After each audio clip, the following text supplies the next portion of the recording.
CGTN, China Global Television Network.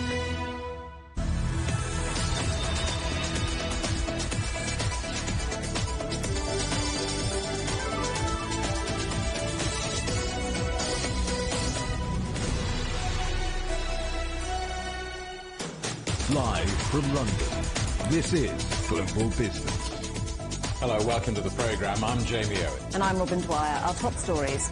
China's house price growth slows in April, underlining the challenges the market faces after a brief recovery. Our other headlines: Russia agrees to a 2-month extension of a deal allowing Ukrainian grain exports to safely cross the Black Sea.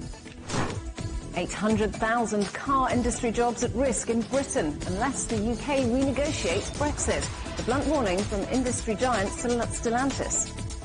Several people killed, many still missing, thousands forced to flee their homes as Italy is hit by devastating flooding. And the future of the world's most important economic relationship. 3 of President Biden's top aides set out US relations with China.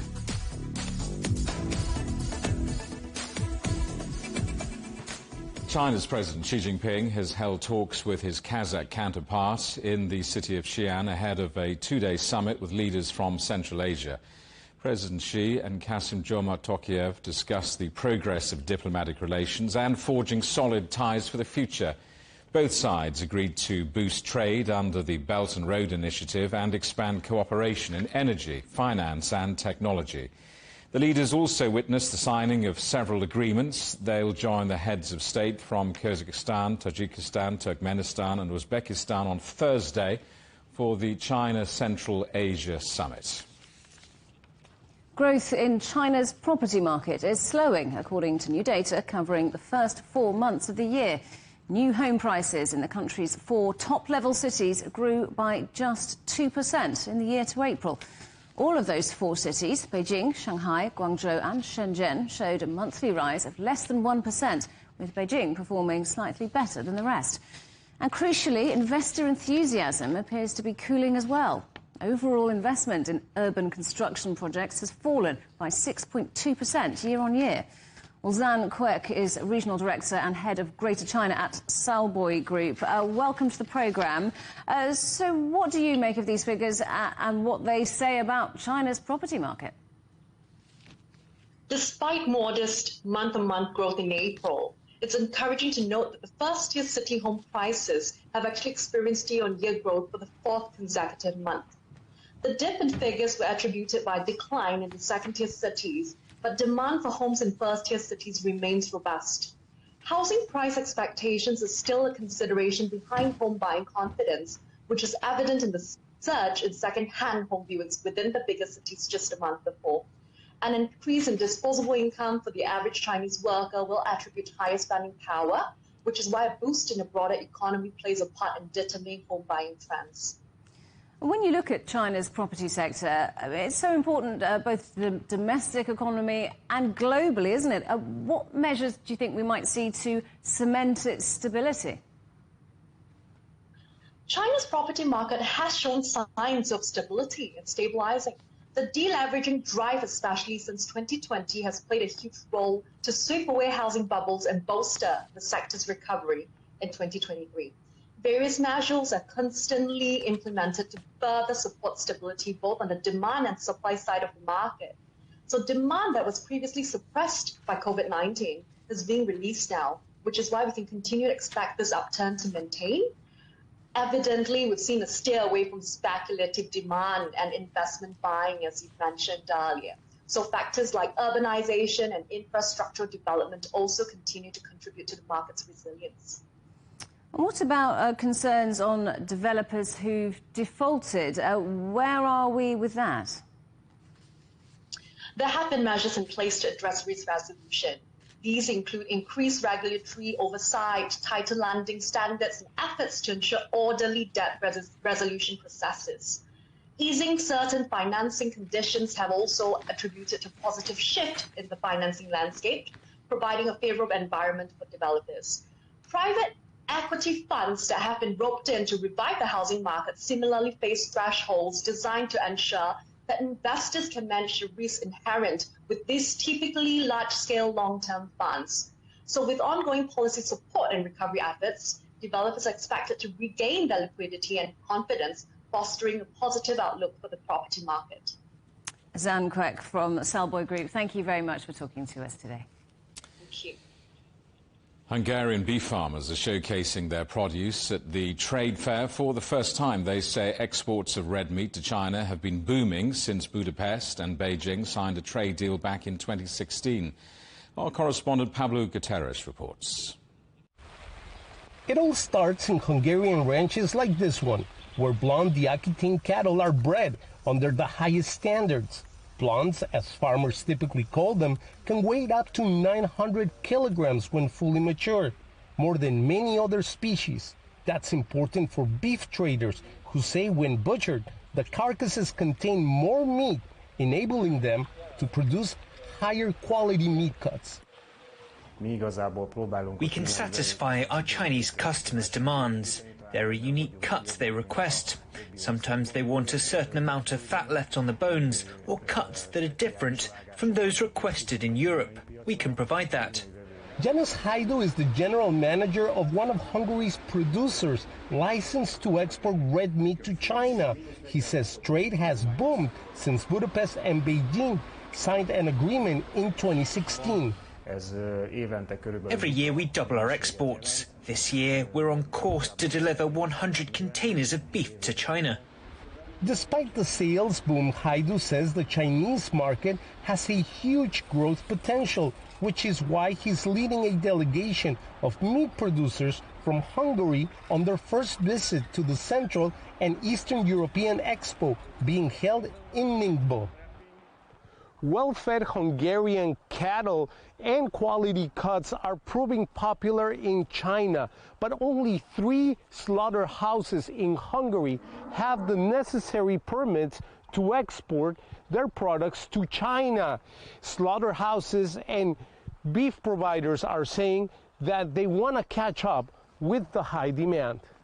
All of this comes amid a global rise in beef trade, with increasing Chinese demand for red meat products. Last year, the Chinese market imported 2.7 million tons of beef, 40% of which came from Brazil. However, a recent outbreak of disease forced Beijing to temporarily ban the import of red meat from that country. Beef industry insiders say that ban helped Hungary, China's largest beef supplier in Europe, shore up sales. China is one of the world's most important trading countries and a significant trading partner for Hungary. If we meet all their requirements, they can buy large quantities. For Hajdu's beef company, the expo brings new opportunities to grow sales. 6 months ago, the company opened a new facility outside of Budapest to handle the demand. He expects to sign a new $14 million export contract by the time the event ends. This partnership with China is essential to us. It's allowed us to create more jobs at the slaughterhouse and increase our production. That's why we expanded our refrigeration capacities. We're ready to contribute much more to the Hungarian beef exports. Hungary's beef trade with China is searing hot, with no signs of cooling down. Pablo Gutierrez, CGTN, Budapest. Swiss bank UBS says it was rushed into buying rival Credit Suisse in a deal it did not want.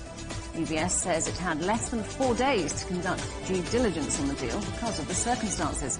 The bank says it will be hit with $17 billion in costs from the rush takeover, although it will eventually make $35 billion in profit. Eurozone inflation sped up again in April, rising to 7% from 6.9% a month earlier.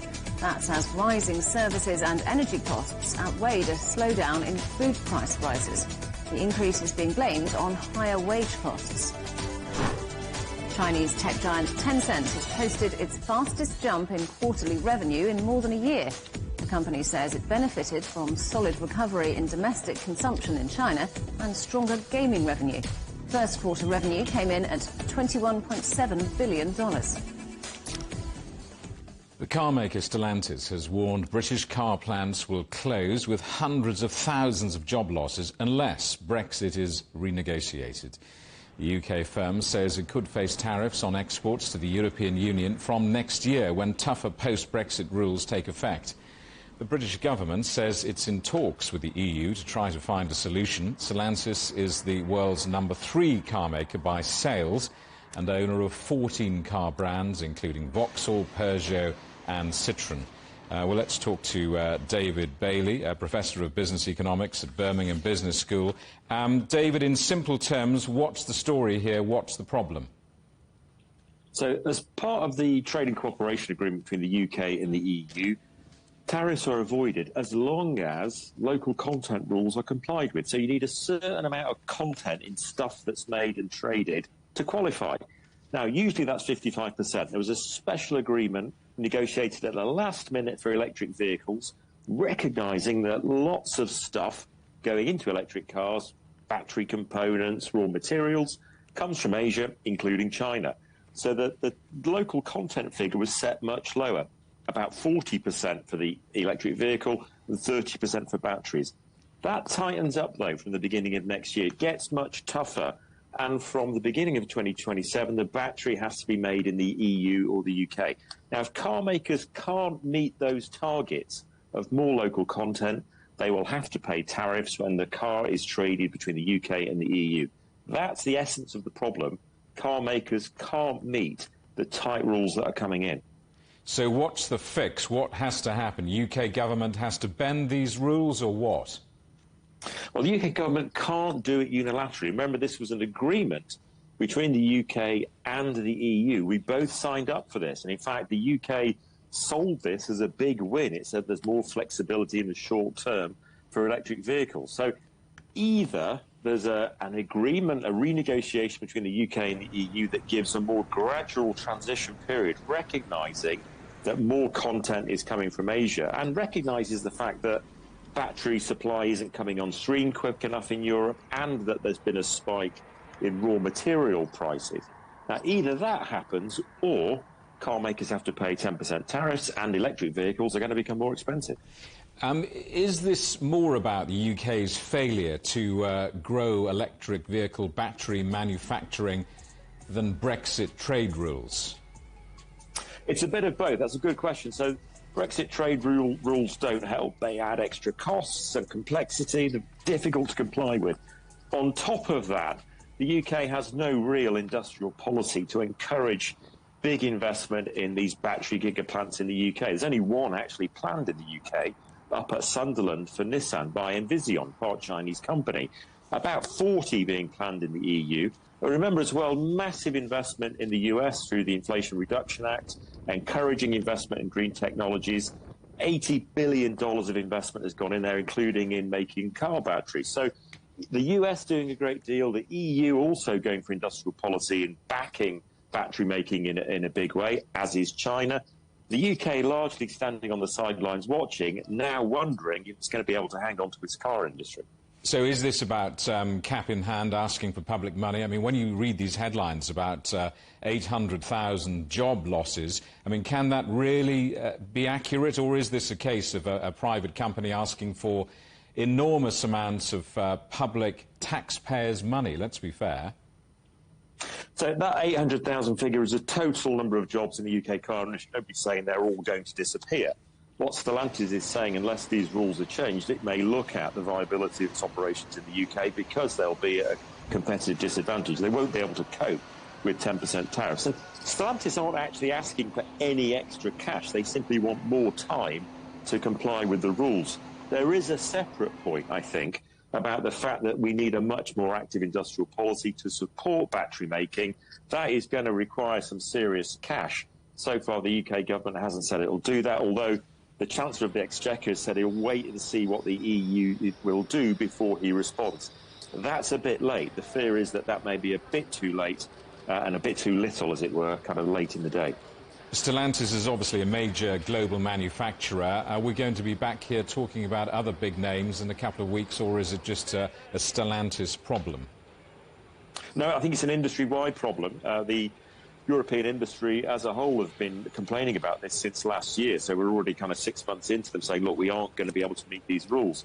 And, it's mainly a UK problem, but it also affects EU manufacturing. I think there is the potential for an agreement here if both sides can get together. Mike Hawes at the Society of Motor Manufacturers and Traders has talked about, let's hope common sense prevails. So I think there is scope for a deal and a relaxation of these rules. One of the issues, though, is who's going to ask for it first. Is it the UK or is it the EU? Whoever asks for it first, the other side will want some kind of quid pro quo, as it were. So, there's got to be some way of getting a deal done to relax these rules. Otherwise, we're going to end up in the very ironic situation that electric cars traded between the UK and the EU face a 10% tariff, whereas petrol cars won't. Doesn't make much sense. Stellantis says that we need to reinforce the competitiveness of the UK by obviously establishing a battery production centre or more battery production capacity in the UK. I mean, how quick is that? How do we do that? The UK is barely off the starting line in that race. So there's been one planned investment up at Sunderland by Envision with Nissan. British Volt has fallen through. There's been no investment in the Midlands. The next big decision that's coming is by Tata, the Indian owner of Jaguar Land Rover, which is looking to build a battery gigafactory somewhere in Europe. And it's thought they're choosing between the UK and Spain. That is going to require substantial government support in the UK to make it happen. But even if the government offers that, there's a really big problem in the UK in that energy prices are too high.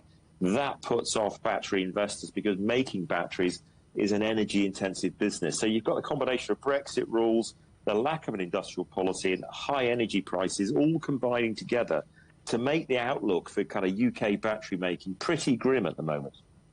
David, good to talk to you. Thanks for coming on the programme. David Bailey, Professor of Business Economics at Birmingham Business School. You're watching CGTN. Still ahead. 8 people have died and thousands have been forced to flee their homes after torrential rain caused flash flooding in Italy. We're there next.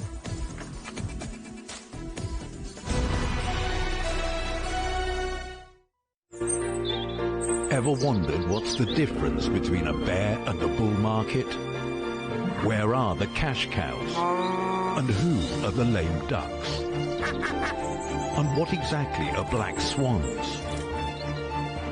Grey rhinos? And unicorn companies? Make sense of it all with Global Business, only on CGTN. There's a new agenda for a new world, accelerating change in almost every part of our lives. It's shifting the norms of how we work, travel, and connect. How we think, interact, and develop. It's a new reality, a new agenda with me, Juliet Mann.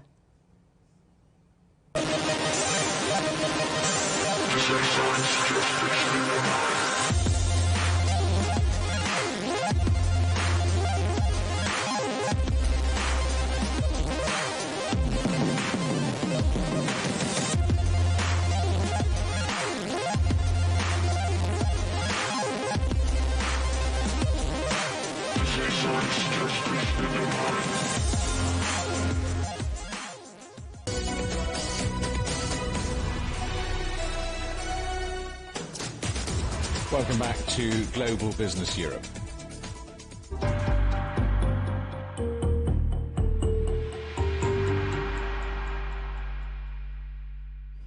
Russia has confirmed that the Black Sea grain deal, which allows the safe passage of Ukrainian exports, has been extended for 2 months. Ukraine has welcomed the extension, but added that Moscow must not be allowed to sabotage the agreement and must stop using food as a weapon.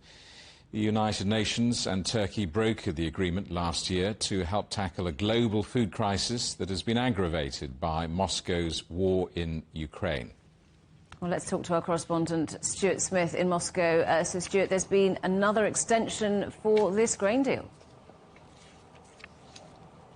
Yeah, another extension, another 2-month extension. So not like the first time this was extended, which was meant to be 4 months. So Russia's still really uncertain about the value of this. Now, it has agreed to continue with another 2 months, but the Russian Foreign Ministry said its fundamental assessment of the agreement has not changed. There are still distortions in the implementation, and it believes these should be fixed as soon as possible. The United Nations had a similar assessment in that it said the deal as it currently stands could be expanded and improved, and there are still issues with implementation. But all of the parties, Ukraine, Turkey, Russia and the United Nations, welcome the fact that it has been extended, having already allowed 30 million tons of grain be exported from Ukraine. That's not to say that this is now sorted for the next 60 days. We've seen frequently that even when the deal is in operation, there are problems, whether they relate to the registration of ships or allegations about the corridors being used for military purposes, which is not allowed under this agreement. So we've yet to see how the implementation phase will go, but Russia is extending that. It said it wouldn't if it didn't receive new guarantees. There's no indication that it has, but it has chosen to go ahead anyway and renew this deal. And Stuart, there have been some contradictory claims on what's happened to the Patriot missile defence system. Ukraine saying it hasn't been destroyed. What's the Kremlin saying?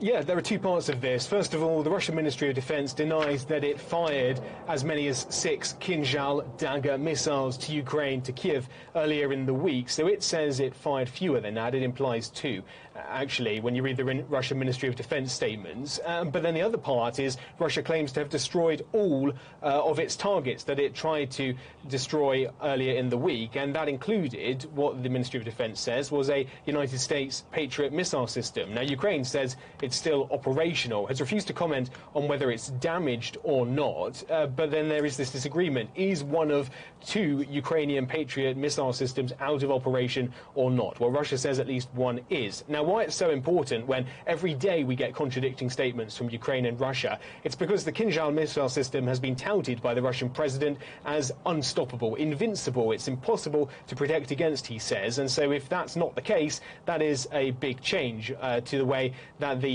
missiles of Russia will be thought about, including when it comes to nuclear deterrent, because this is one of Russia's missiles that is meant to be able to carry nuclear warheads.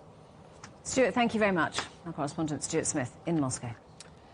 At least 8 people have now died and thousands of people forced to flee their homes after torrential rain caused flash flooding in Italy. Whole neighbourhoods were inundated when rivers burst their banks, and authorities have warned there could be worse to come. A Formula One race due to take place this weekend has now been called off. Well, let's talk to our correspondent Giles Gibson in Rome.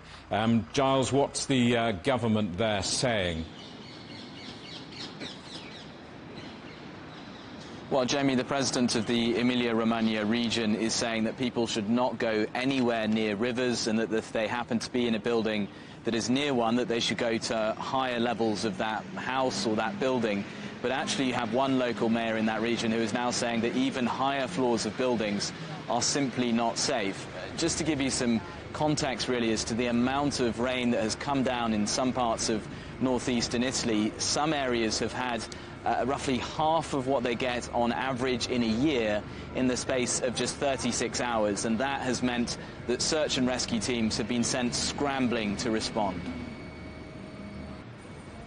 An Italian Coast Guard helicopter hovers over a house surrounded by water.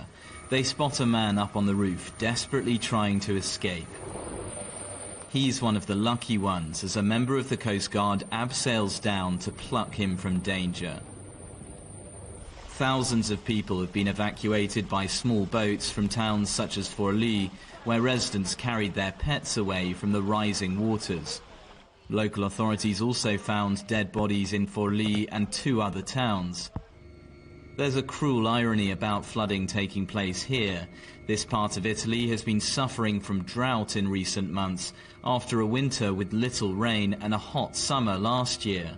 But now rescue workers are having to push through chest-high water, using dinghies to travel down streets usually filled with cars.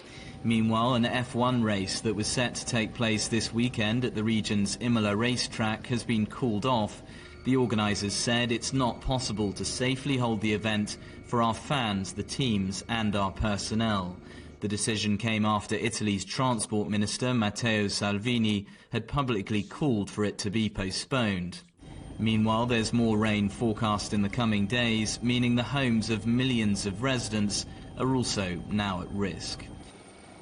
Giles, this is far from over, and all this while Italy's Prime Minister is out of the country. That's right, Jamie. The Italian Prime Minister, Giorgia Meloni, has been in Iceland for the Council of Europe summit, and she is now heading to Japan for the upcoming G7 summit. She did put a video on her Twitter account showing her on a scheduled stop on that journey to Japan in Anchorage in Alaska in the United States. She was holding a video conference with local and national officials back here in Italy who are responding to this unfolding crisis, and she has said that if necessary that more emergency measures, things like extra funds, extra support teams can be rolled out if they are required. Giles, thank you for that. Our correspondent Giles Gibson in Rome. You can get highlights from the week's news in Europe and China direct to your inbox from CGTN's Storyboard email newsletter. Sign up at europe.cgtn.com/newsletter. You're watching CGTN. Still ahead, it's the world's most important economic relationship. US-China relations under the microscope on Capitol Hill.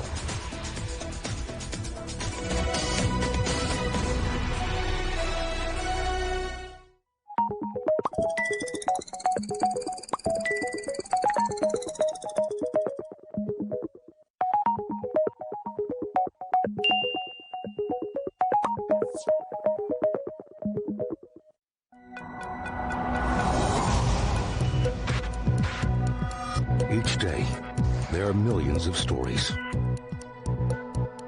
Each one can open new perspectives, new possibilities. Wherever you look, we are there to see, discover, explore. We put the pieces together to find what really matters to you, all around the world, all around the clock. Our reporters are at home across the globe. From our headquarters in Beijing and production centers in Washington, Nairobi, and London, China Global Television Network. Stories from across the globe, reaching people across the globe. CGTN. See the difference. Facing the unknown is always difficult. In a world in turmoil, it's easy to lose orientation. But when the storms come, we have to see the possibilities. Reinvent. Find new opportunities. Discover a path forward. CGTN. See the difference. What do we mean when we talk about the difference?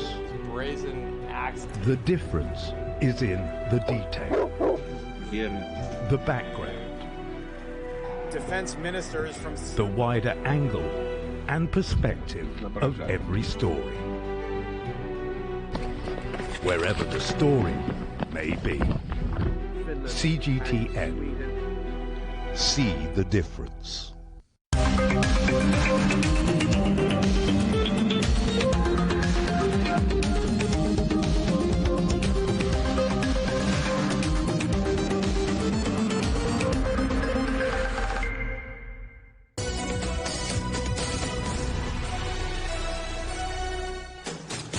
Welcome back to Global Business Europe with Jamie Owen and Robin Dwyer. Our top stories. China's house price growth slows in April, underlining the challenges the market faces following a brief recovery. Russia agrees to a 2-month extension of a deal allowing Ukrainian grain exports to safely cross the Black Sea.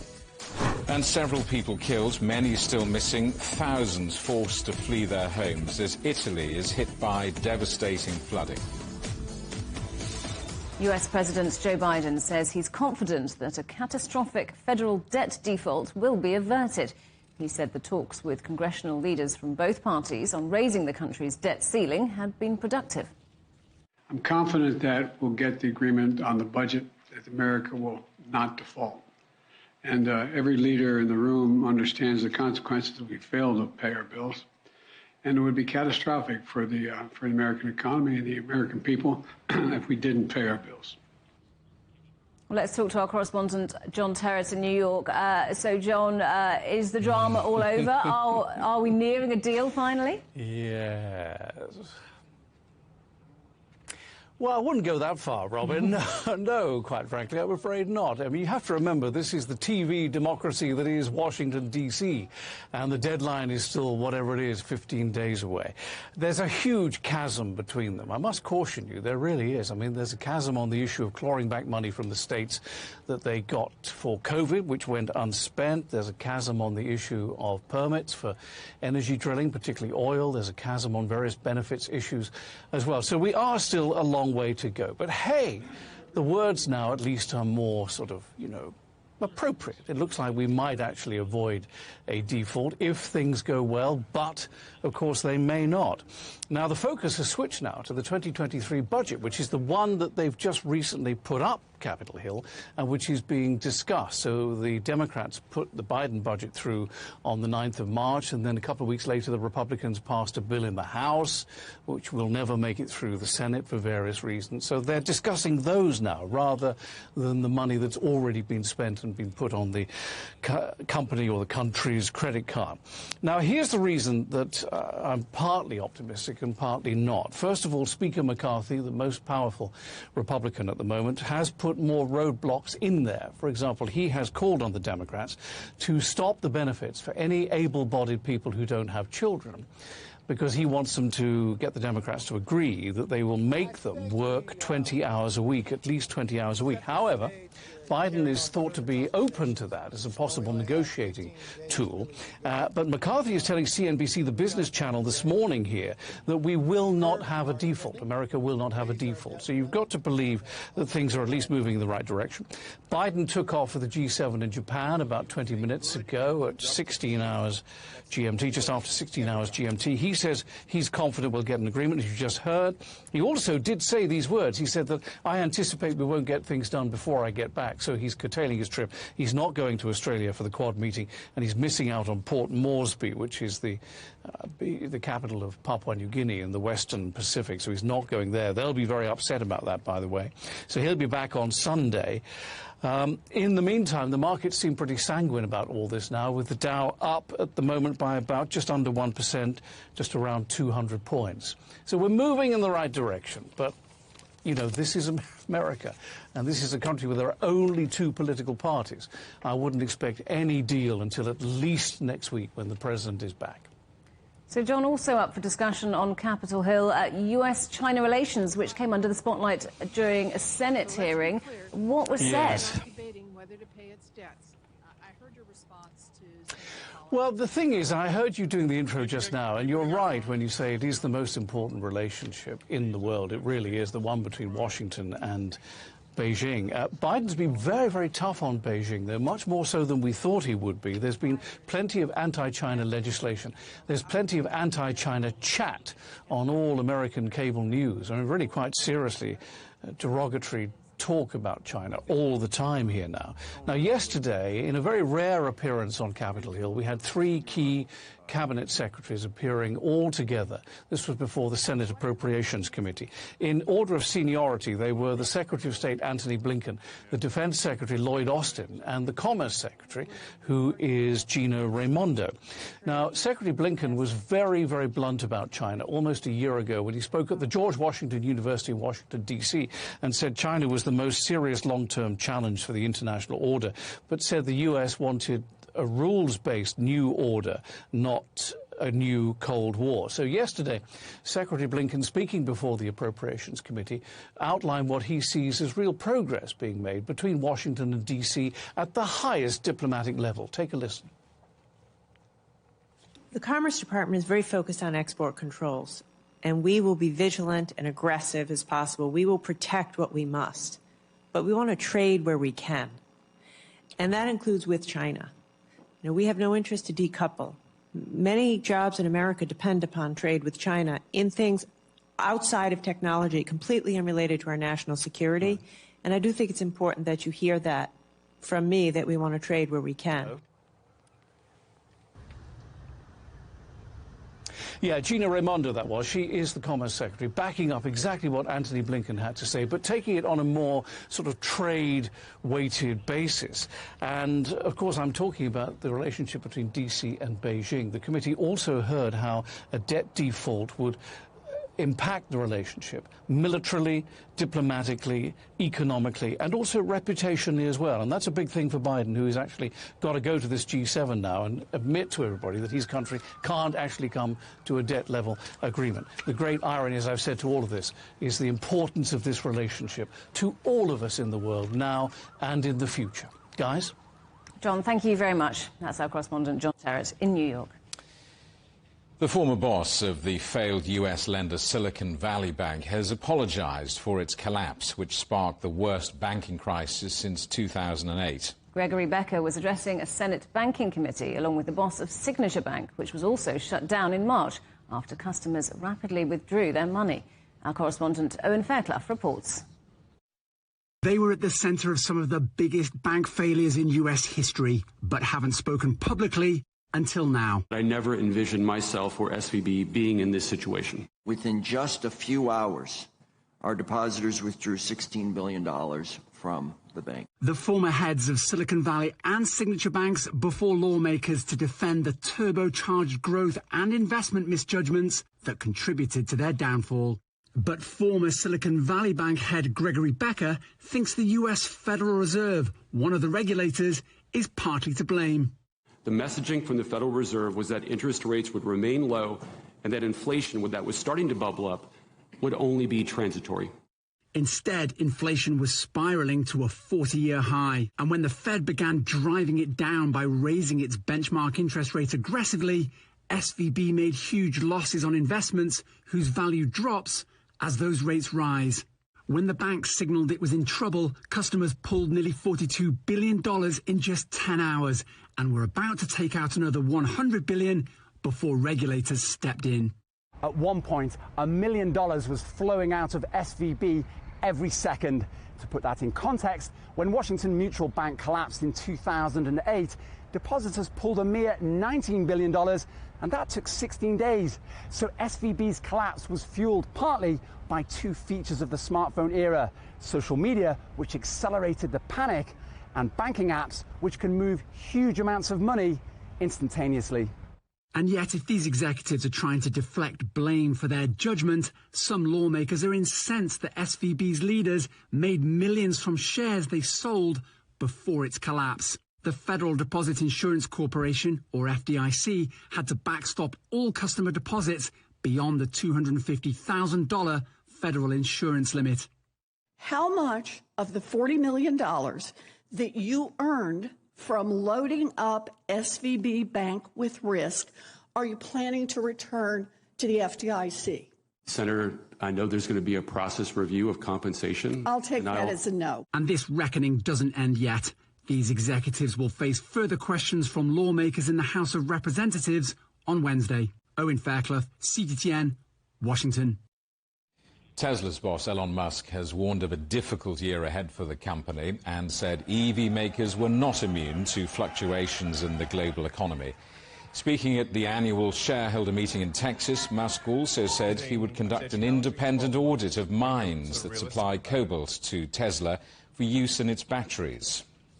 But Tesla is not immune to the global economic environment. I expect things to be, just at a macroeconomic level, difficult for at least the next 12 months. Tesla will get through it and we'll do well, and I think we'll see a lot of companies actually go bankrupt. The world is on the verge of an imminent technological leap equivalent to the invention of the printing press, according to some tech experts. Rapid advances in artificial intelligence are set to change how we live and work. But there are warnings, particularly over its use in education, and that's led to some universities already changing the way they teach. Our correspondent Mark New reports. The AI writing ability of ChatGPT has shaken up the world of education. So much that Santa Clara University faculty member Brian Green now gives his students less written work and more conversational exams. He points out that even the AI detection tool of the creator of ChatGPT, OpenAI, has a false positive rate of 9%. That means 9% of the time it incorrectly classifies human writing as AI generated. The text generating models are going to be in a kind of a race with that, in a competitive race to see who can outwit the detector. Help may be on the way. Eric Wong, the vice president of AI at Turnitin, says they've developed a tool that can detect AI writing in student work 85% of the time with just a 1% false positive rate. The AI, as it picks words, by virtue of the way it's constructed, it tends to pick consistently high probability words. Humans being idiosyncratic, every so often, we tend to pick a word that is not very high probability. And so that signature tends to be very detectable. And that's one of the things that our detectors are able to find. What's interesting is the signal's also pretty invisible to humans. Turnitin's AI writing detection tool works by giving teachers an estimate of the overall percentage of the document that was written by AI tools and then highlights the sections in question. Turnitin commissioned a survey of parents and guardians of high school students. It found almost half of respondents were personally aware of students using ChatGPT or similar services in ways educators would consider inappropriate. And nearly 80% felt that using AI writing services for schoolwork was a form of cheating. We don't think it should be a punitive tool. We're not entirely sure that using AI writing to complete an assignment is itself wrong. But it's important to have that visibility and to have that transparency so that teachers and students can come together and jointly craft a vision of how this technology can influence writing and influence learning. Wong says as more and more generative AI writing engines are created, AI writing will likely become more challenging to detect. That requires companies like Turnitin to continually dissect those new signatures and adapt. Humans, we have pretty faulty memory. Each of us, even the most well-read, has only read a tiny sliver of the books in the world. By contrast, these machines have read the entire internet several times over in their training process. While they do a really fantastic simulation of how humans put ideas together, there are still some telltale signs at those longer ranges that you can kind of put together and say, well, this doesn't necessarily look like an association that a human might make. Ironically, difference is too subtle for the human eye to catch, but not for AI. Mark New, CGTN, Oakland, California. Concerns over technology are high on the minds of UK drivers. More than 600 kilometres of the country's highways have been converted into smart motorways with digital traffic management to increase capacity and reduce congestion. But after a number of accidents, the UK government was forced to pause the construction of smart motorways. So what do you need to know to stay safe on existing ones? CGTN.com has what our reporters discovered.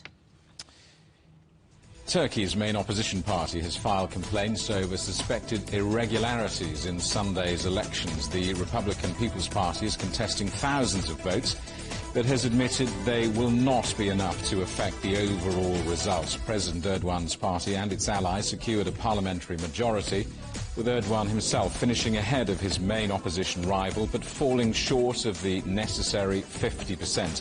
There'll now be a runoff vote for presidency on the 28th of May. Former French President Nicolas Sarkozy has lost his appeal against a prison sentence for corruption. But the Paris Appeals Court ruled he could serve his time at home wearing an electronic tag instead of in prison. Sarkozy was sentenced to 3 years in prison in 2021, 2 of those suspended for trying to influence a judge in a separate case. His legal team will challenge the ruling at the country's highest court. A deadly fire at a hostel in New Zealand's capital is being treated as arson, and the police have now opened a murder investigation. At least 6 people were killed when flames engulfed the top floor of the 92-room hostel on Tuesday.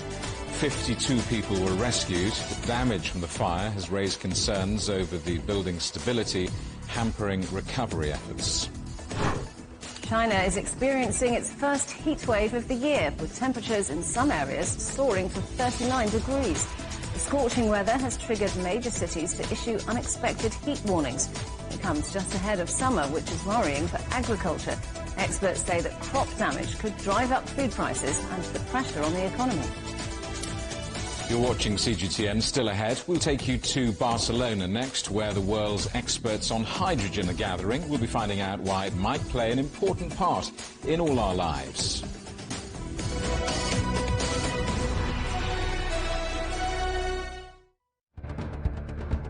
Events have consequences. Words create impact. Unprecedented scenes that we saw. The clean-up operation is now well and truly underway. Parts of southern Europe remain in a state of emergency. Context gives meaning. People make history. Far more than 1,000 people have come here today. But authorities are still on high alert. So into the attention of world leaders. A complex world demands a comprehensive view. But with the cleanup efforts more or less under control, the economic impact is bound to ripple across the country. There's plastic pollution everywhere. Because the world today matters for your world tomorrow. This is the living area of the crew. And in these mountains, they recently finished building a power plant. Well, this is something completely different. The world today, every day on CGTN.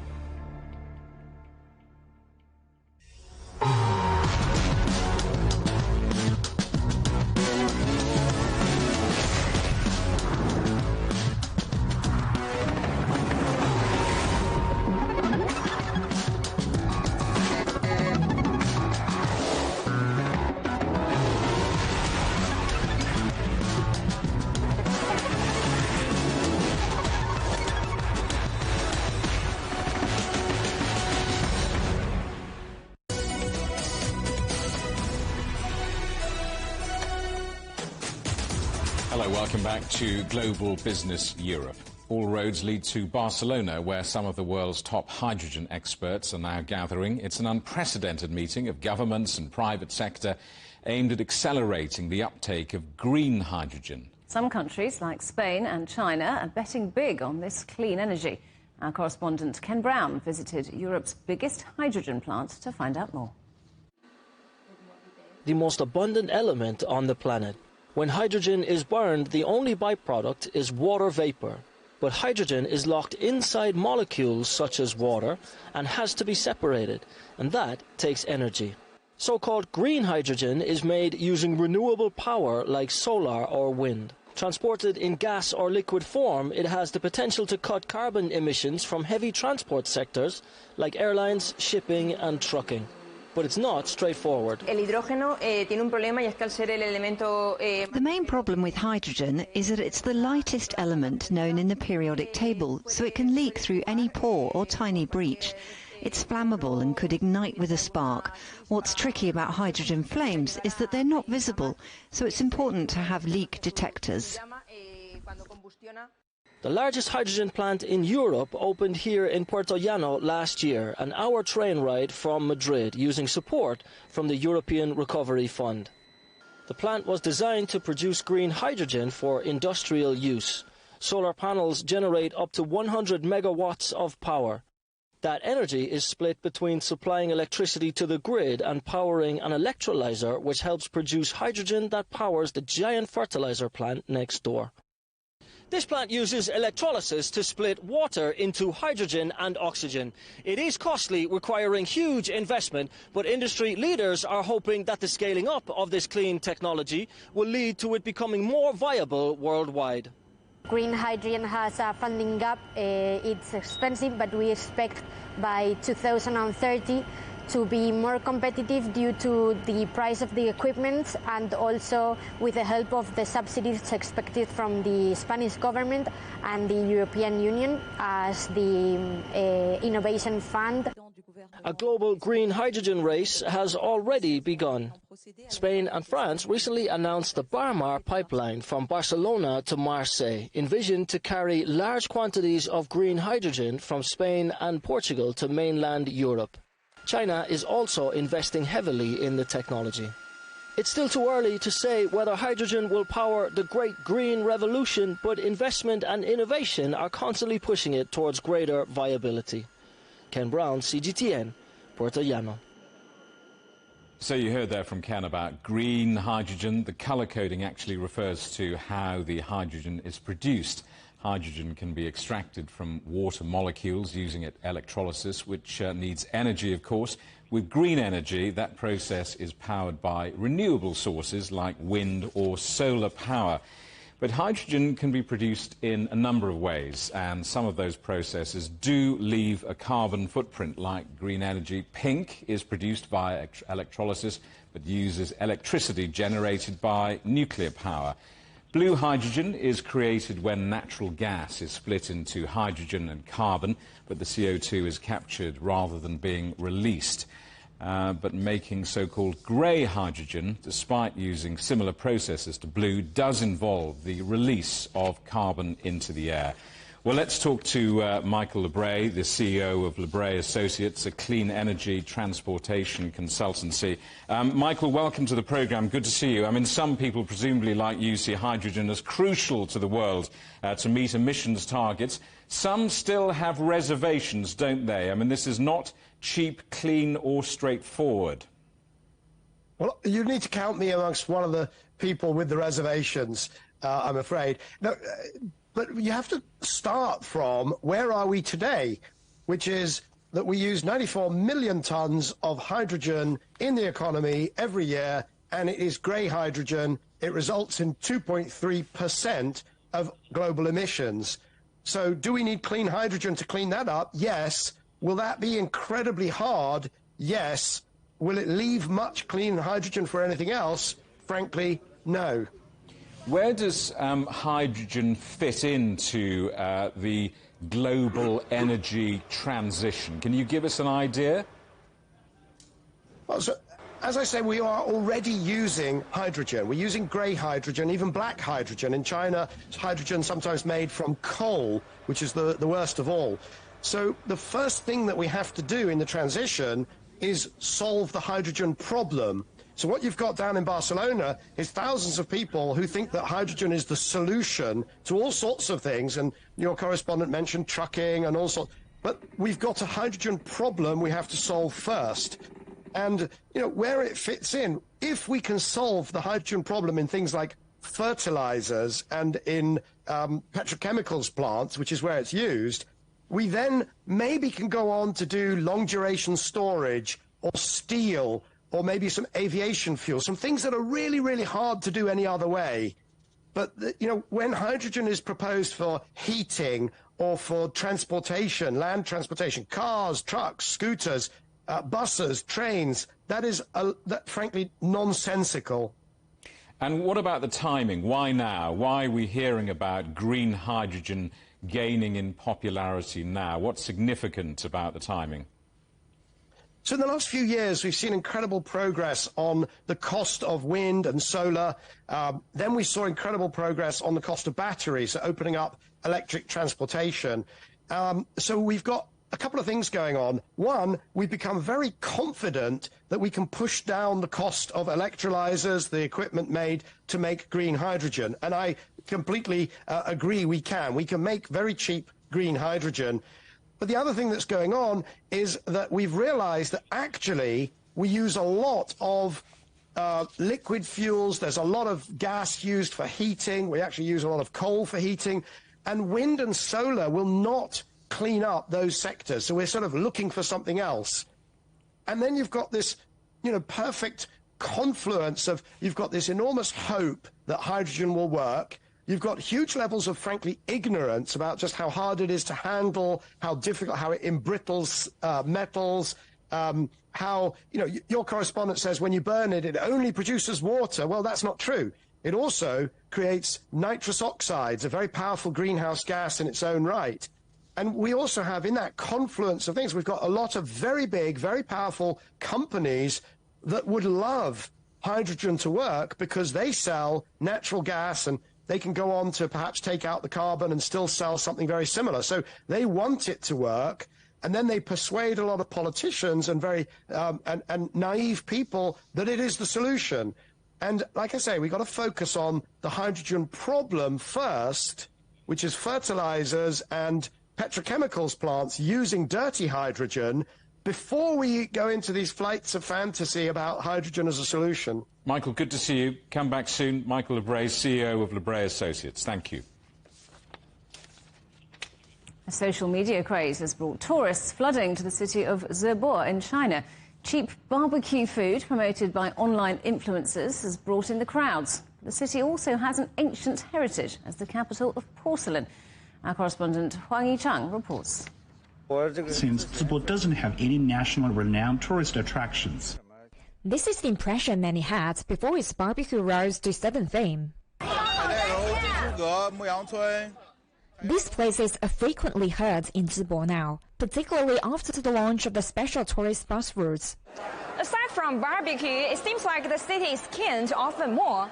And I found this tourist map the receptionist told me was just designed this month. Let me look at what else Zibo has to offer. Oh, a ceramic museum. This museum is China's most prestigious and largest ceramic museum, boasting the most comprehensive collection of exhibits. Even on workdays following the May Day holiday, it remains bustling with visitors. However, it's apparent that many of them are primarily here for the barbecue and are just visiting the museum as an add-on activity. Because I also want to know more about the local customs and culture. I learned from the internet recently that Zibo's porcelain is very famous. In response to the rising popularity, tourist attractions have taken swift action to enhance the tourist experience. For instance, we have introduced 10 highlighted hotspots and launched temporary exhibitions showcasing various themes related to Shandong culture. A bookshop established only 2 years ago has also piggybacked on this trend as well. We have received strong support from the Zibo municipal government, including the Public Security Department, Traffic Police Department, Fire Department, and hospitals. A total of 90 government personnel are stationed here every day to ensure the safety of our visitors. During the May Day holiday, the number of hotel bookings in Zibo surged 800% compared to its pre-pandemic level in 2019. However, there were concerns from experts that the typical circle around an internet-famous city lasts around 6 months. As the initial hype fades, the city's subsequent governance abilities will become crucial. Because if you solely focus on barbecue, it will not be sustainable. And actually, the share of barbecue in terms of the food and beverage industry and the whole economy is quite low. So it means that you have to leverage the advantage of barbecue to expand your development in other industries and sectors. To confront the challenges, the city has rolled out a series of policies to facilitate visitors. New sightseeing routes and entertainment options have been introduced. A local tourism operator told CGTN is planning to further consolidate Zibo's tourism reputation by stepping up efforts to promote awareness of Zibo's traditional culture. Huang Yichang, CGTN, Zibo, Shandong Province.